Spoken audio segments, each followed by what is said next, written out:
Have you ever wished you could be unshakable? Not cold, not numb, just steady. Someone criticizes you and it doesn't hijack your entire day. Someone leaves and you grieve, but you don't collapse. Someone disappoints you and you can feel it, without spiraling. Most people think that kind of strength comes from caring less. But psychologically, the opposite is usually true.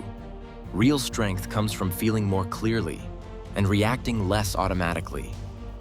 In this video, I'll show you what actually changes when you stop being controlled by criticism, rejection, and betrayal, and why the goal isn't not caring, but integration, knowing what's inside you well enough that the outside stops owning you.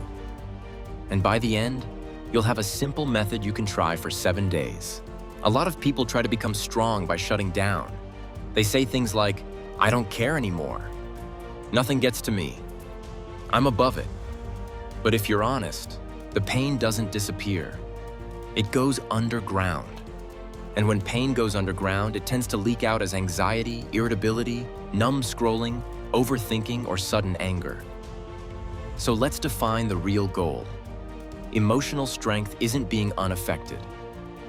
It's being affected without being controlled. Here's a simple but uncomfortable truth. Two people can hear the same insult and have completely different reactions. One shrugs, one spirals. That difference usually isn't about the insult. It's about what it touches. A comment can hit an old wound. I'm not enough. I'm unlovable. I'm replaceable. I'm stupid. I'm unsafe. When the wound is already there, the outside world doesn't create the pain, it activates it. That's why people sometimes feel emotionally hijacked. The reaction feels bigger than the event. Let's make it real. Scenario 1. Criticism. You post something or share an idea, and one person dismisses it. Logically, it shouldn't matter. But your body tightens, and suddenly you're replaying it for hours. What got activated isn't the comment, it's the meaning. People don't respect me. I'm not competent. I'm being judged. Scenario 2. Rejection. Someone doesn't text back. A plan changes. You're left out. And your mind doesn't just notice it, it builds a story. They don't want me. I'm always second choice. Scenario 3. Betrayal. Someone breaks trust, and the pain is real. But what makes it unbearable is often the internal echo. I was foolish. I can't trust anyone. I should have seen it coming. In all three scenarios, the event is the spark. The story is the gasoline. So if you want to stop suffering as much, you don't just manage the spark. You look at the gasoline. This is the calm, practical version of what Jungian thinkers call integration. We'll do it in 5 steps. Notice the trigger. Name the wound. Allow the feeling without performing it. Separate fact from story. Choose a response that matches your values. That's it. Simple. Not easy, but simple. Most people live one step behind their emotions. They don't notice the first signal. They notice the spiral. So your first job is to catch it early. The tightening in the chest, the heat in your face, the urge to explain yourself, the urge to text again, the urge to prove something. That's the moment your nervous system says, "This matters." Ask, what exactly is this touching? Not, what happened? What did it mean? Common answers. I'm not respected. I'm not safe. I'm not chosen. I'm not good enough. I'm going to be abandoned. When you name it, something important happens. You stop being inside the emotion and start observing it. This is the part people skip. They either suppress it or act it out. But there's a third option.